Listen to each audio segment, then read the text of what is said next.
नमस्कार प्रिय विद्यार्थियों, आप सभी का चंद्रिका ऑनलाइन क्लासेस में स्वागत है। जैसा कि आप लोग देख रहे हैं, आज जो है व्याकरण का, हिंदी व्याकरण का जो है तीसरा जो है क्लास है, जिसमें कि इससे पहले हम दो जो है क्लास पढ़ा दिए हैं हिंदी व्याकरण को, और ये आपका जो है तीसरा पार्ट वाला वीडियो होगा। आप अगर नहीं देखे हैं तो आप जा करके चंद्रिका ऑनलाइन क्लासेस के यूट्यूब चैनल पर जा करके उनको सर्च कीजिए और आपको जो है व्याकरण का क्लास मिल जाएंगे। तो आज हम जो है बताने वाले हैं, पिछला वीडियो में बता दिए थे कि वर्ण किसे कहते हैं और वर्ण के कितने प्रकार होते हैं। तो अब जो है आपको शुरू करते हैं कि वर्ण के कितने प्रकार हैं और उसका परिभाषा को बताएंगे और कौन कौन से वर्ण हैं उन सभी के ऊपर जो है चर्चा करते हैं, व्यंजन वर्ण के ऊपर। तो चलिए देखते हैं कि व्यंजन वर्ण के प्रकार।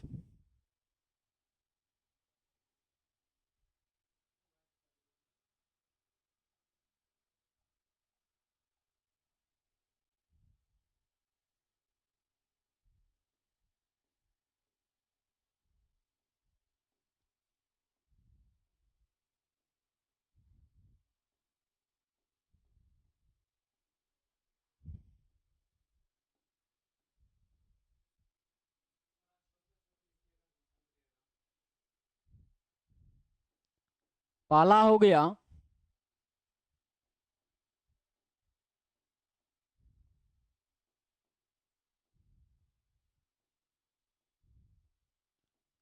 स्पर्श व्यंजन वर्ण।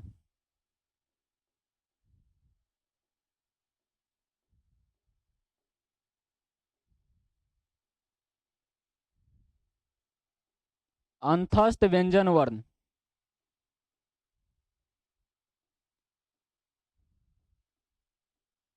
और तीसरा है ऊष्म व्यंजन वर्ण।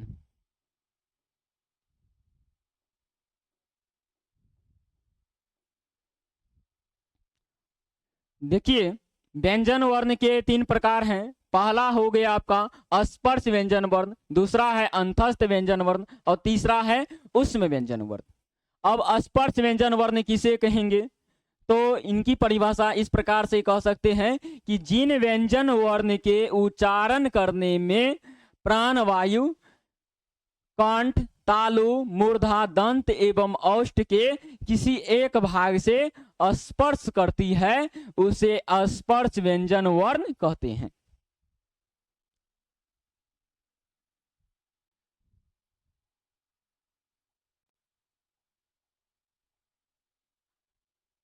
देखिए, वायु किससे स्पर्श होगी? कंठ, तालु, मूर्धा, दंत एवं औष्ठ।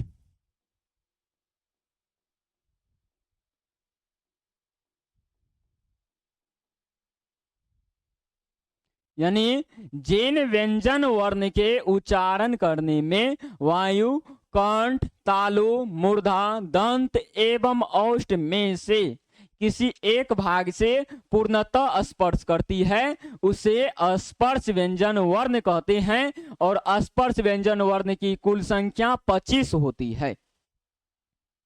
तो परिभाषा को लिख रहे हैं।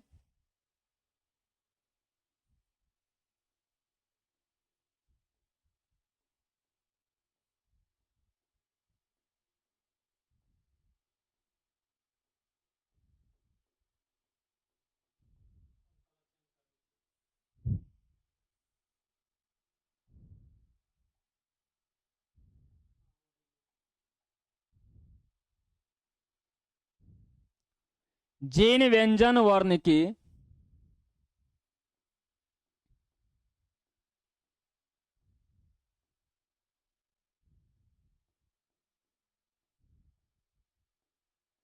उच्चारण करने में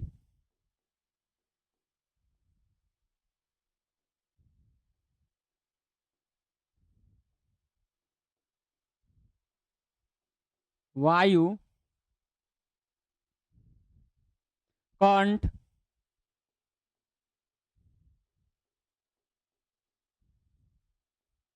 तालु, मूर्धा,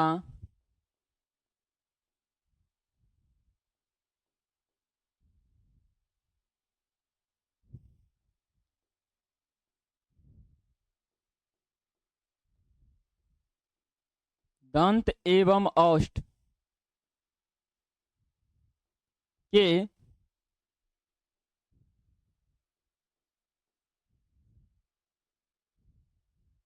किसी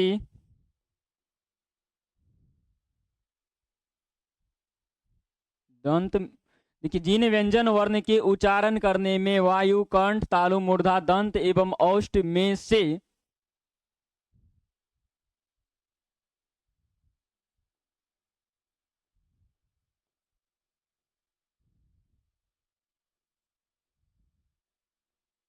किसी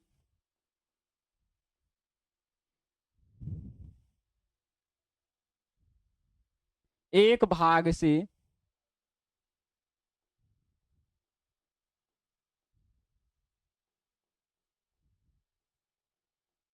किसी एक भाग से पूर्णतः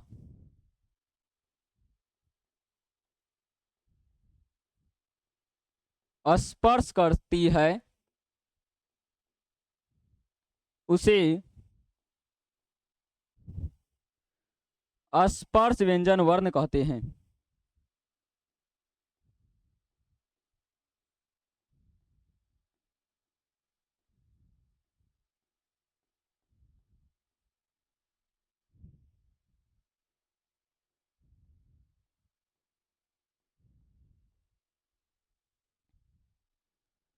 अब देखिए, जैसे में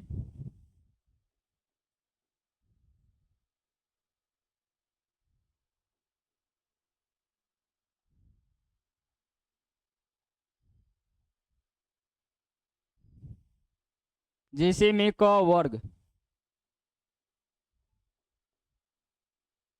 क वर्ग में कौन सा हो जाएगा, क ख,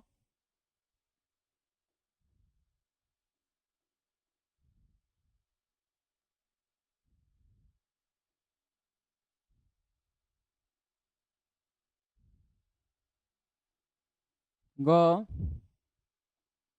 घ, अंग। इसके बाद जो है च वर्ग हो जाएगा,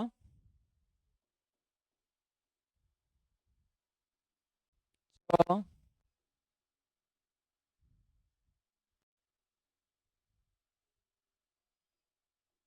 छ, ज, झ, य। इसके बाद जो है ट वर्ग,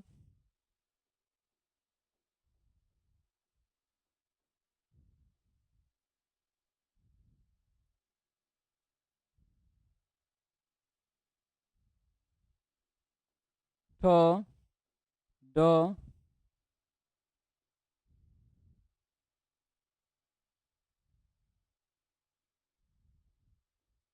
ढ और न। इसके बाद आपका हो गया त थ।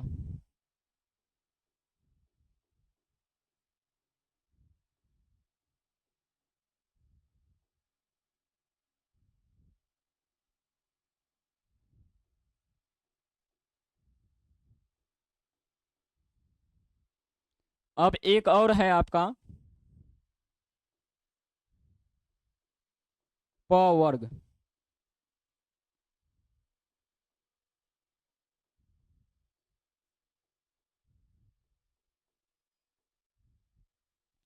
अब देखिए, स्पर्श व्यंजन वर्ण, जिन व्यंजन वर्ण के उच्चारण करने में वायु, कंठ, तालु, मूर्धा, दंत एवं औष्ठ में से किसी एक भाग से पूर्णतः स्पर्श करती है उसे स्पर्श व्यंजन वर्ण कहते हैं। जैसे में आपका हो गया क, ख, ग, घ, अंग, यानी क वर्ग से लेकर के प वर्ग तक में आपको जो है कुल वर्णों की संख्या पूछा जाए कि कुल व्यंजन वर्ण कितने हैं तो 25 हो जाएंगे। तो इसलिए जो है यहाँ पर हम लिख सकते हैं कि स्पर्श व्यंजन वर्ण की कुल संख्या कितनी है, 25 है।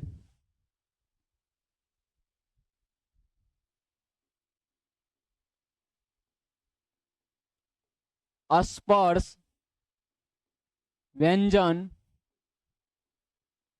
वर्ण की कुल संख्या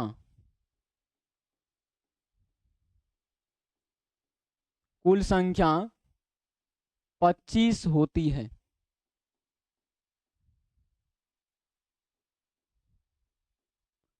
स्पर्श व्यंजन वर्ण की कुल संख्या 25 होती है। अब जो है आपका अगला है कौन सा? अंतस्थ व्यंजन वर्ण।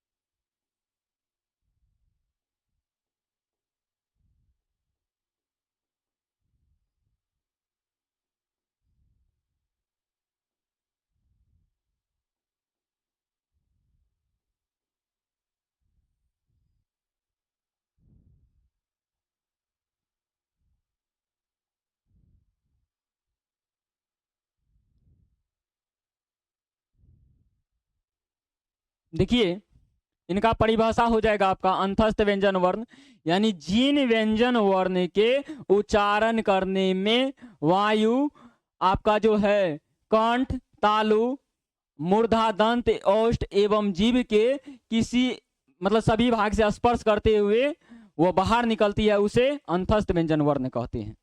जैसे मैं यहाँ पर लिख रहे हैं परिभाषा को, जिन व्यंजन वर्ण के उच्चारण करने में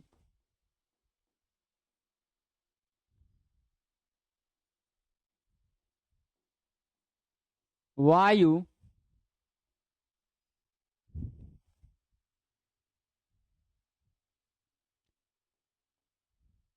कंठ, तालु,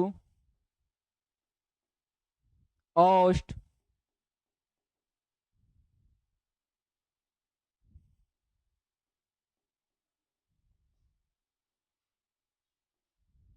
दंत, जीभ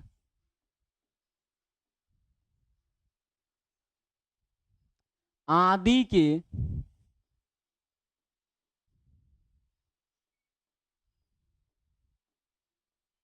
सटने से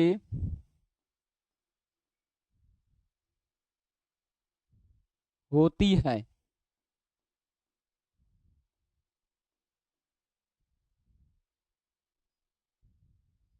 परंतु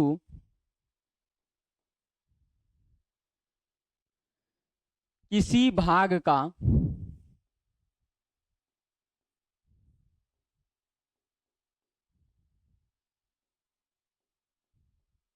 पूर्णतः स्पर्श नहीं होती है,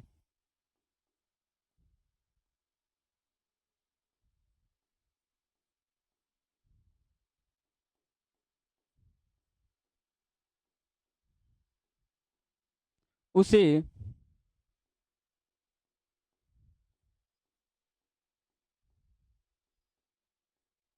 अंतस्थ व्यंजन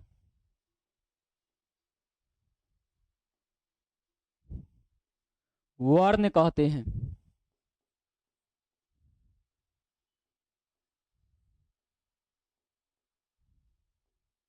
अब देखिए, जिन व्यंजन वर्ण के उच्चारण करने में वायु कंठ, तालु, ओष्ठ, दंत, जीभ आदि के सटने से होता है, यानी स्पर्श करने से होता है या होती है, उसे मतलब परंतु किसी भाग का पूर्णतः स्पर्श नहीं होती है, उसे अंतस्थ व्यंजन वर्ण कहते हैं।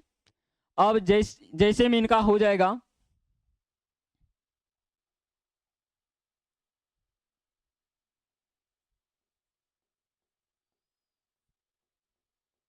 जैसे में य, र,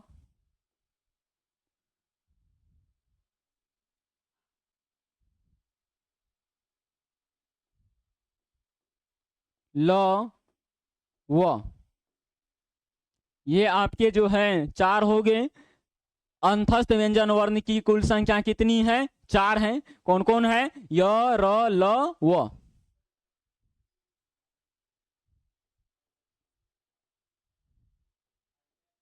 अंतस्थ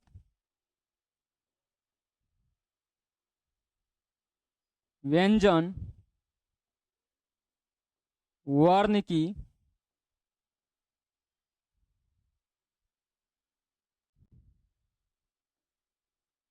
कुल संख्या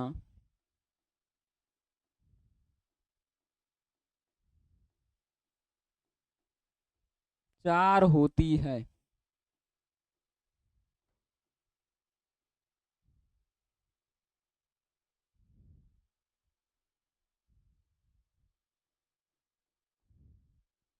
अब हो गए आपका अंतस्थ व्यंजन वर्ण। इसके बाद अब जो है इनका आखिरी भाग है बचा हुआ, वो है ऊष्म व्यंजन वर्ण। तो उनको देख रहे हैं।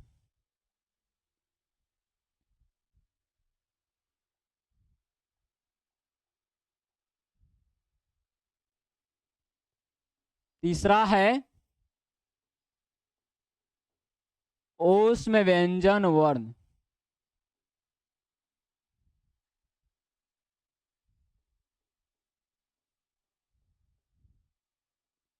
ऊष्म व्यंजन वर्ण आपको हो जाएंगे जिन व्यंजन वर्ण के उच्चारण करने में मुंह से गर्म वायु निकलती है। उसमें से गर्मी का बोध होता है। तो जिन व्यंजन वर्ण के उच्चारण करने में मुंह से गर्म वायु निकलती है उसे ऊष्म व्यंजन वर्ण कहते हैं।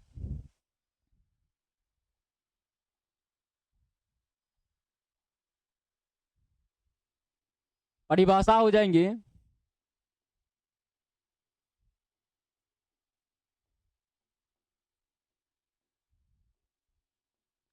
जिन व्यंजन वर्ण के उच्चारण करने में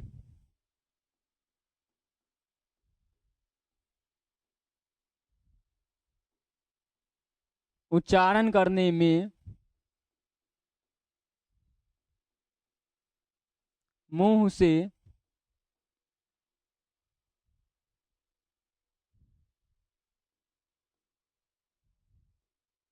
गर्म वायु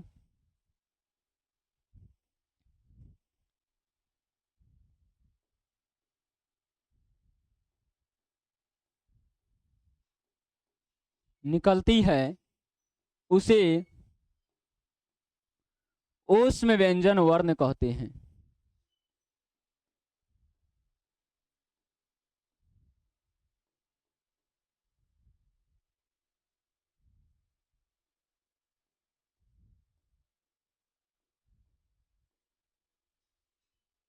यानी जिन व्यंजन वर्ण के उच्चारण करने में मुंह से गर्म वायु निकलती है उसे ऊष्म व्यंजन वर्ण कहते हैं।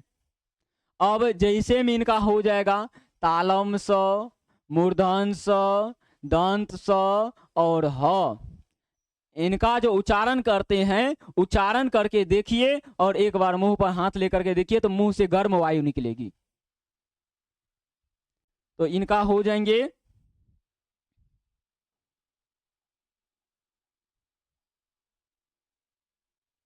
जैसे में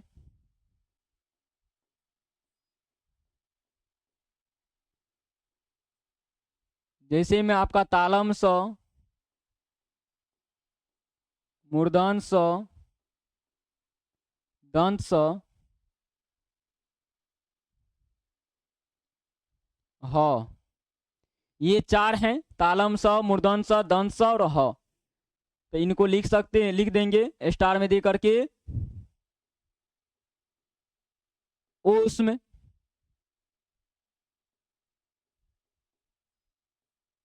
व्यंजन वर्ण की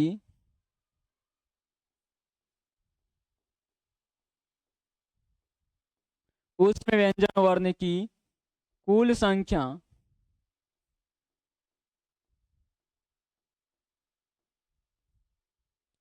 4 होती है।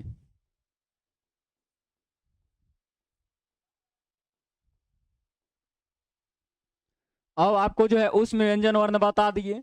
आपको स्वर वर्ण के विषय में बताए थे। स्वर वर्ण की कुल संख्या जो है 11 है, और इधर उस व्यंजन के 3 प्रकार बताए, इस जिसमें कि हम 33 वर्ण को पढ़े। तो 11 और 33 कितना हो गया आपका? 44 हो गया। अभी तक में 52 वर्ण में से 44 वर्ण को पढ़ चुके हैं। अब जो है आपका बताएंगे कि मिश्रित व्यंजन वर्ण, संयुक्त व्यंजन वर्ण किसे कहते हैं।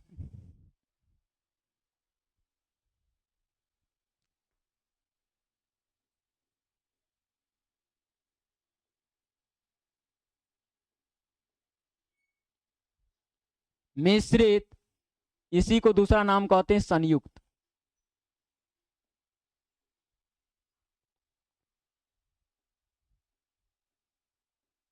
व्यंजन वर्ण।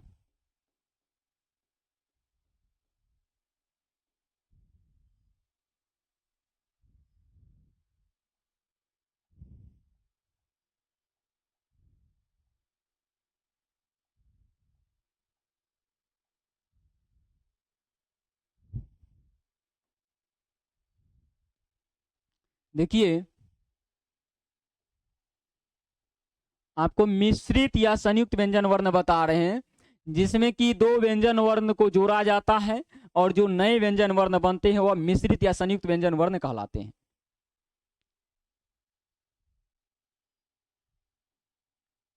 जब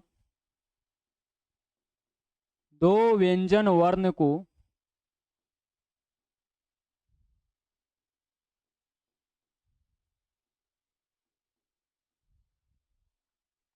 आपस में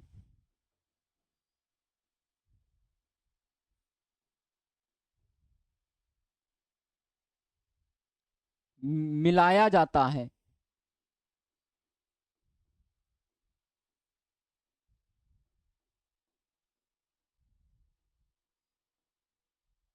तब जो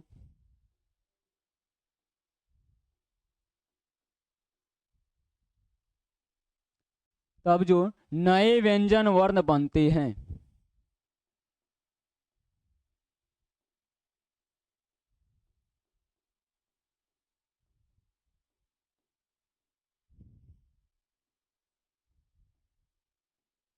उसे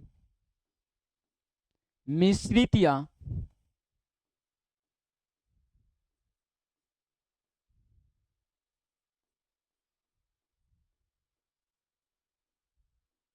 संयुक्त व्यंजन वर्ण कहते हैं।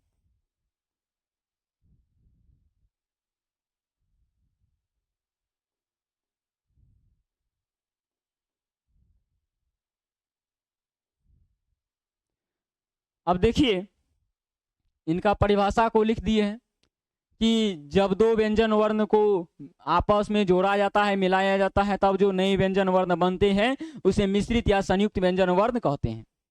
अब जो है इन जैसे में कौन कौन है उनको देख लेते हैं। जैसे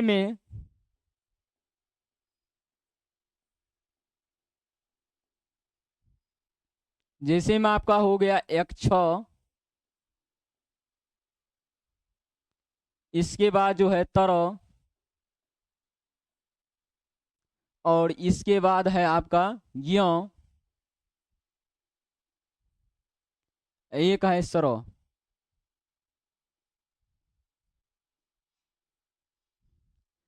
अब देखिए, ये कौन कौन कौन वर्ण से मिलकर के बना है।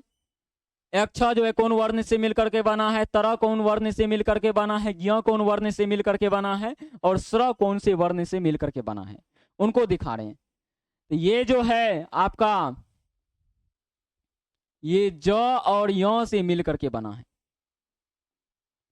ज और य के मेल से मिलकर के बना है। यानी इसको, रुकिए, यक्ष है ना, ये जो है आपका क और ये मूर्धन स के मिल से बिना है। यानी इसका इंग्लिश इसलिए होता है KSH। आप लोग इंग्लिश जो लिखते होंगे तो इसका होता है KSH। अब देखिए, के से क्या होता है क, और SH से क्या होता है, तालम स भी होता है, मूर्धन स भी होता है। लेकिन यहाँ पर लिया गया है कौन कौन को, यानी क और मूर्धन स को। तो यानी क और मूर्धन स के मेल से क्या बना है, यक्ष बना है। इसके बाद जो है तरह, तरह का इंग्लिश को देखिएगा, इंग्लिश में छिपा हुआ है। तरह जो लिखते हैं इसका इंग्लिश होता है TR होता है, और इसमें जो है T से क्या होता है, त होता है, R से र होता है। तो इसलिए यहाँ पर कौन कौन से वर्ण हो जाएंगे, त और र। तो हलंत प्लस र मिल करके क्या बना है, तरह बना है। अब जो है आप ज्यों देखते हैं, इस ज्यों को बहुत आदमी ज्यों उच्चारण करते हैं। क्या उच्चारण करते हैं, ज्यों बोलते हैं। शुद्ध उच्चारण अगर बोला जाए ज्यों का तो क्या होता है, ज्यों होता है, ज्यों। यानी ये जो है मिल करके बना है किससे, ज हलंत प्लस यों से, ज हलंत प्लस यों मिल करके बना है ज्यों। और इसका इंग्लिश जो है कुछ वर्ड इसमें सेटिंग नहीं खाता है, लेकिन इसका इंग्लिश जब सबका लिख दिए तो इसका भी थोड़ा लिखिए देते हैं। देखिए जे से क्या होता है, जो, तो जे और क्या होता है, JYN से ज्यों।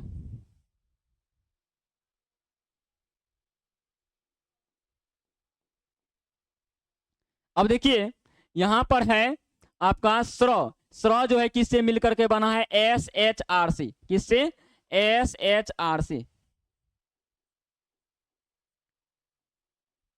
अब देखिए SH से तालम स, R से छोटा र।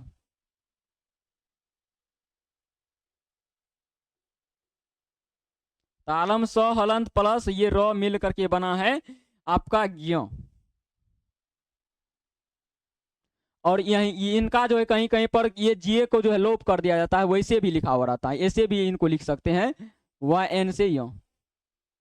तो अब देखिए यहां पर आपका KSS से तालम स, KSS से एक्ष, TR से तरह, और इधर जो है आपका YN से यों, और SHR से स्र। अब जो है आपको मिश्रित व्यंजन वर्ण बता दिए, मिश्रित या संयुक्त व्यंजन वर्ण।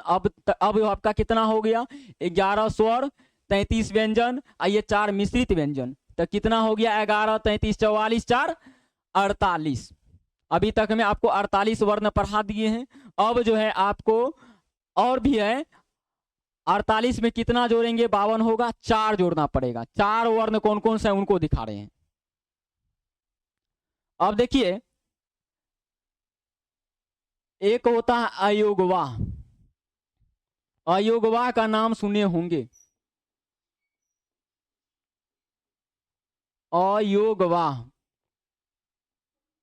अयोगवाह किसको कहेंगे, तो अब देखिए अयोगवाह का परिभाषा को लिख रहे हैं,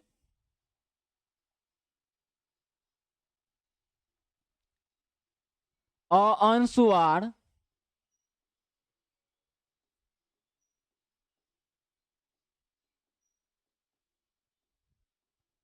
एवं अविसर्ग।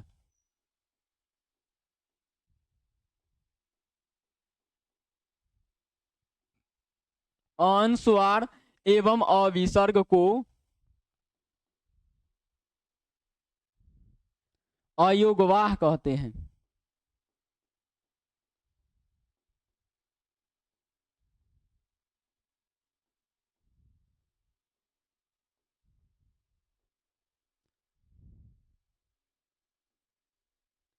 अब जो है ये पूछा जाए आपसे कि ये स्वर वर्ण है या व्यंजन वर्ण है, ये जो है न स्वर वर्ण है और न व्यंजन वर्ण है, इसलिए जो इसको अयोगवाह कहा जाता है। ये न स्वर है न व्यंजन है,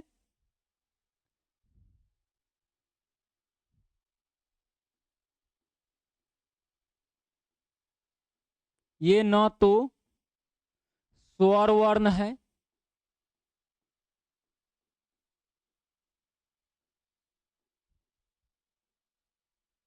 न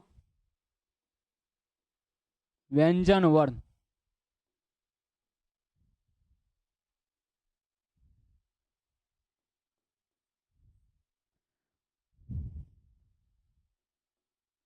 ये जो है अगर स्वर वर्ण के साथ जुड़ता है तो व्यंजन जैसा व्यवहार करता है, और व्यंजन वर्ण के साथ जुड़ता है तो स्वर वर्ण के जैसा व्यवहार करता है, इसलिए इसको जो है अलग में रखा गया है। अब जो है आपका आगे है कौन सा, वो है तारंजात। तारंजात वर्ण 2 हैं, उनको दिखा रहे कि तारंजात वर्ण कौन कौन से हैं।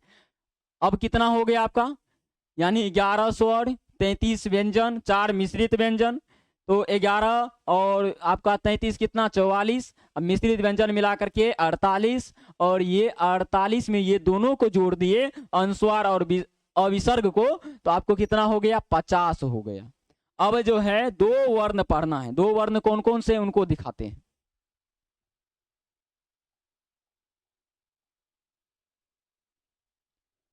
अब जो है हम लोग पढ़ने जा रहे हैं तारंजात।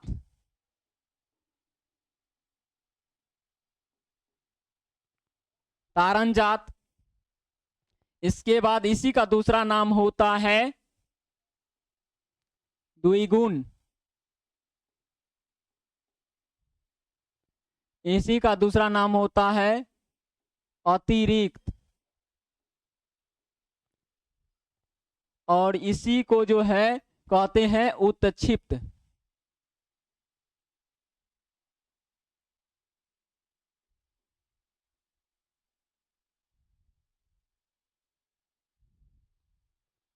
उत्क्षिप्त व्यंजन वर्ण।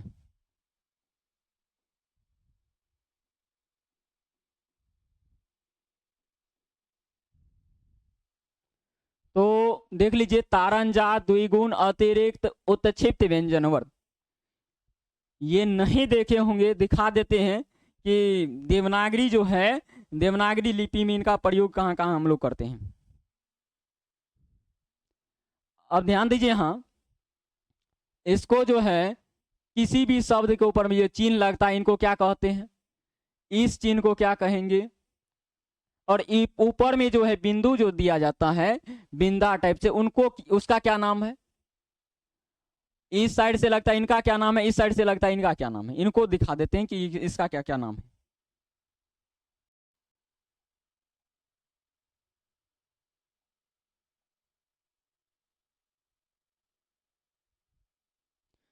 मुख्य मेरा फोकस है तारंजात को समझाने के लिए, इसलिए इधर हम आए हैं। देखिए यहाँ पर जो है ऊपर में जो बिंदु देते हैं, कहीं पर देखिएगा नीचे में बिंदु लगा हुआ रहता है, ठीक ना, और देखिएगा कहीं पर जो है इस साइड से बिंदु लगा हुआ रहता है, इतना बड़ा बिंदु नहीं होता है। कहीं पर देखिएगा इस साइड से लगा हुआ है। इस तरह से जो है आप हिंदी में देखते होंगे, लेकिन इसका क्या नाम है, जो ऊपर लगता है उनको क्या कहते हैं, और नीचे जो लगता है इनका क्या नाम है, इनका क्या नाम है, इनका क्या नाम है। तो इनके नामों को देख लेते हैं कि इसके नाम को क्या कहते हैं।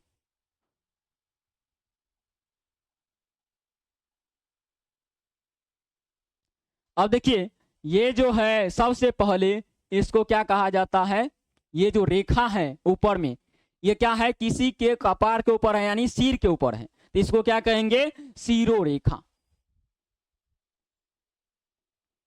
सिरो रेखा बोला जाता है इनको, यानी सिर के ऊपर है तो सिरो रेखा हो गया। अब जैसे ये है, इसका क्या नाम होगा, इनको क्या कहेंगे, ये खड़े हैं तो इसलिए इसका क्या नाम होगा, खड़ी पाई। पाई यानी जिसको हम लोग पिलर कहते हैं, पिलर के टाइप से है, तो खड़ी पाई हो गया। ये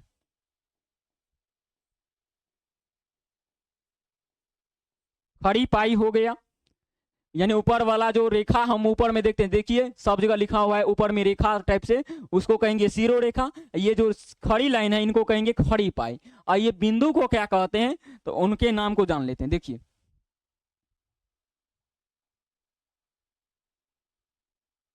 इसको कहेंगे, इसको कहेंगे अनुस्वार।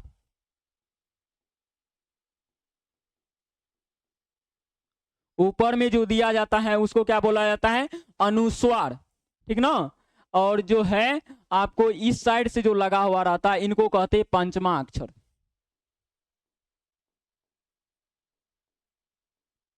इसको क्या कहते हैं, पंचमा अक्षर। और जो है आपको इस साइड से जो रहता है इनको कहते हैं क्या, नुक्ता। ये आपका नुक्ता होंगे। इसके बाद जो है अनुस्वार हो गया ऊपर में, इस साइड जो हो गया आपका बायां साइड, ये कौन सा होगा, नुक्ता। दाहिना साइड वो पंचमा अक्षर। और इसके बाद नीचे जो है इनको क्या कहते हैं, इसी को कहते तारंजात, जिसको हम दिखाने आए थे अभी। ये कौन है? तारण जात। ये आपका हो गया तारण जात। अब जो है आपसे कोई भी पूछेंगे ये सब चीज तो ये बता सकते हैं। अनुस्वार कौन कौन से होते हैं? तो अनुस्वार जो है आपका हो जाएगा, देखिए, और अनुस्वार जो होता है प्रत्येक वर्ग का 5वां अक्षर होता है अनुस्वार, प्रत्येक वर्ग का 5वां अक्षर। जैसे आप अंग देख लीजिए, इसके बाद जो है इसका य हो गया, इसका सबका आधार रूप जो है अनुस्वार होता है। इनका जो है ये न हो गया, मूर्धन्त न। इसके बाद जो है दंत न हो गया, और इसके बाद म हो गया। इनका आधार रूप जो रखते हैं किसी भी शब्द के बीच में, तो वो अनुस्वार में बदल जाता है। नुक्ता कौन कौन से होते हैं?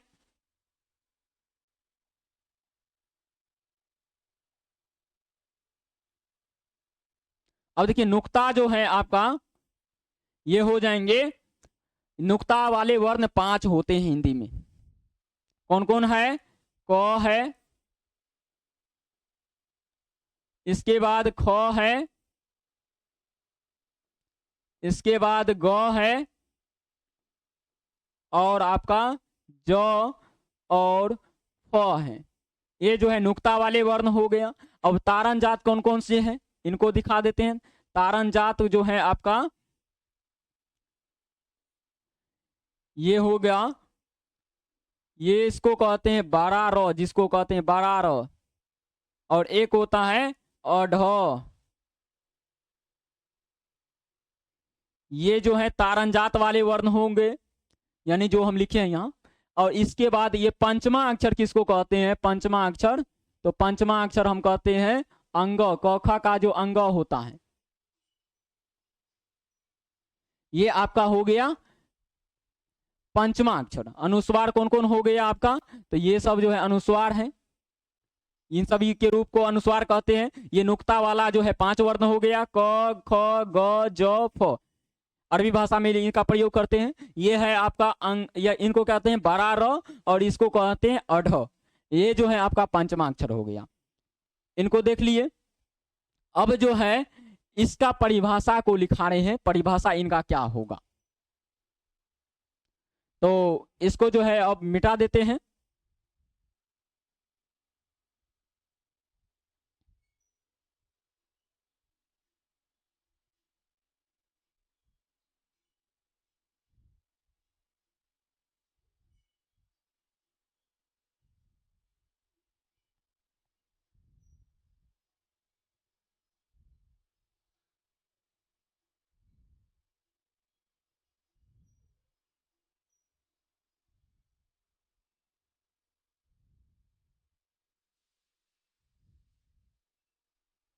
अब देखिए इनका परिभाषा को बता रहे हैं, तारणजात की परिभाषा।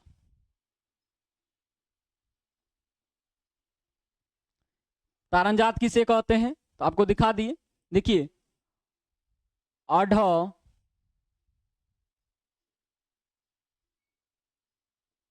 एवं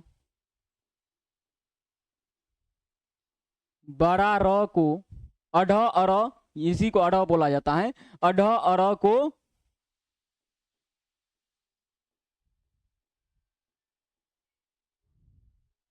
तारणजात या इसी को कहते हैं उत्क्षिप्त, तो तारणजात व्यंजन वर्ण कहते हैं।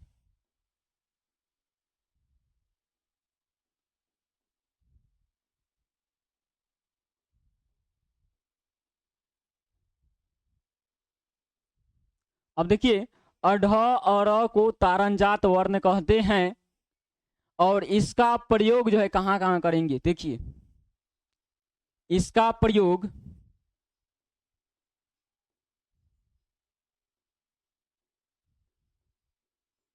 इसका प्रयोग किसी भी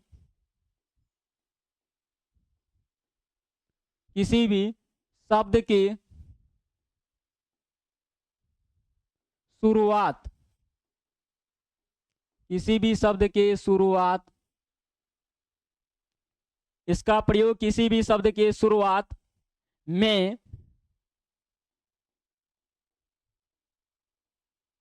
नहीं किया जाता,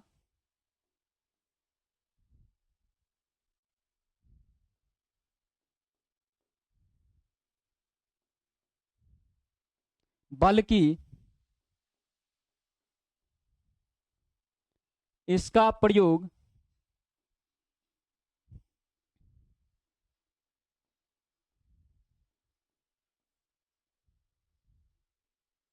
इसका प्रयोग किसी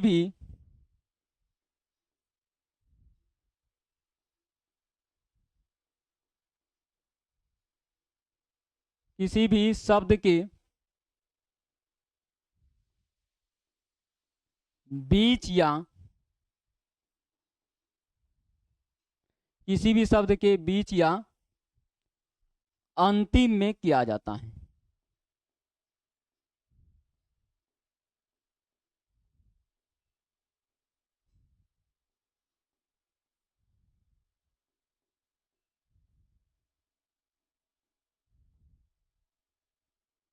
इसके बाद देखिए और बताते हैं, इसका प्रयोग जो है इंग्लिश वाले शब्दों में नहीं किया जाता। इसका प्रयोग अंग्रेजी के जो शब्द होते हैं, जिस प्रकार से हम लोग लिखते हैं, रोड लिखते हैं, ये हिंदी में लिखते हैं, हिंदी में जैसे रोड लिखना है इस प्रकार से रोड लिखते हैं ना, ऐसे तो क्या यहाँ पर ये देते हैं बराबर, मतलब यहाँ पर नुक्ता लगाते हैं, नीचे नहीं लगाते हैं, नीचे में बिंदु नहीं लगाते हैं। तो इसको हम लिखेंगे, इसका प्रयोग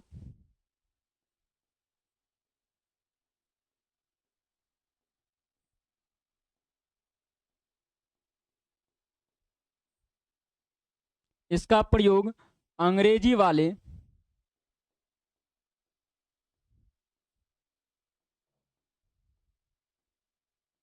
इसका प्रयोग अंग्रेजी वाले शब्दों में नहीं होता है।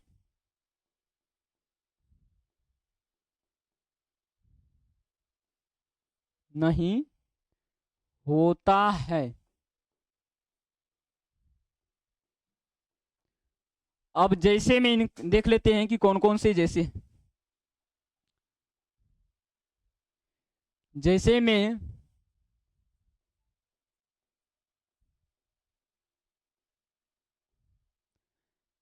ये जो है देख लीजिए, यहाँ पर सड़क में, तो सड़क में देखिए कहाँ है ये नुक्ता, नीचे में बिंदा लगा हुआ, ये जो नीचे में जो लगा हुआ है वह बीच में है ना, सड़क हो गया। इसके बाद देख लीजिए मेढक, शुरुआत में नहीं है, और कुछ ऐसा शब्द दिखाते हैं जो कि हे वाला जो है ड लगता है ना, इसको जब यहाँ पर अगर लगा दें नुक्ता, तो ये वाला शब्द ये क्या है, डमरू है। अगर यहाँ पर हम नुक्ता लगा दें तो ये शब्द हमारा बन जाएगा कौन सा, इस प्रकार से बन जाएगा रामरू। इनको जो है उच्चारण क्या करेंगे हम, यानी र म रू, ये उच्चारण होता है, नहीं लगता है शुरुआत में, इसलिए जो है देखिए कहीं पर भी ये नहीं मिलेगा।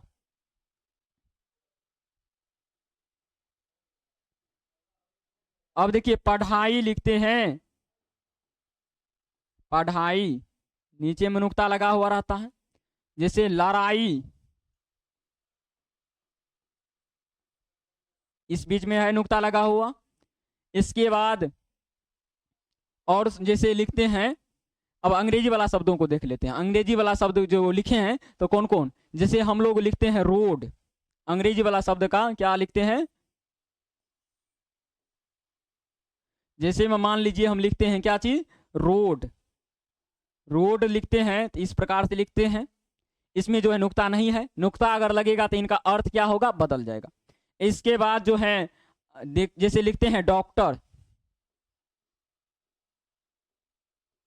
इसमें भी नहीं लगा हुआ रहता है। तो आप इसी प्रकार से कई शब्द को देखिएगा, जैसे ड्रम लेते हैं, ड्रम, ड्रम लिखते हैं, है लगा हुआ, नहीं है लगा हुआ, तो नुक्ता नहीं लगता है। तो आपको जो है बता दिए। अब जो है आपसे पूछा जाएगा कि 52 वर्ण कौन कौन से हैं, तो बता दिए हैं आपको। 11 स्वर हो गया पीछे पिछला वीडियो सब में। उसके बाद व्यंजन वर्ण को भी बता दिए थे, यानी 33, तो 11 और 33 हो गया 44। और मिश्रित व्यंजन वर्ण कौन कौन है, मिश्रित व्यंजन वर्ण 4 हो गया। तो आपको 11, 33 मतलब 44, 4, 48। अब इसके बाद जो है आपको बताए थे पीछे, वो था क्या, कौन सा वर्ण, अयोगवा, वो 2 हो गया। 48 2 50, ये तारंजात वाला वर्ण हो गया। तो आपको 50 दो 52 वर्ण हो गया। इस वीडियो में आपको अभी तक में जो है 52 वर्ण को बता दिए हैं। अब जो है अगला वीडियो में बताएंगे, अगली क्लास में, यानी व्याकरण की पार्ट 4 में बताएंगे। ये तीसरा है, यानी चौथा वाला वीडियो में बताएंगे व्याकरण की क्लास में, जिसमें कि अल्पप्राण, महाप्राण, घोष वर्ण, अघोष वर्ण किसे कहते हैं, अल्पप्राण किसे कहते हैं, घोष वर्ण किसे कहते हैं, महाप्राण, ये सब कुछ के ऊपर जो है चर्चा करेंगे अगला वीडियो में। तो आज के लिए बस इतना ही। धन्यवाद।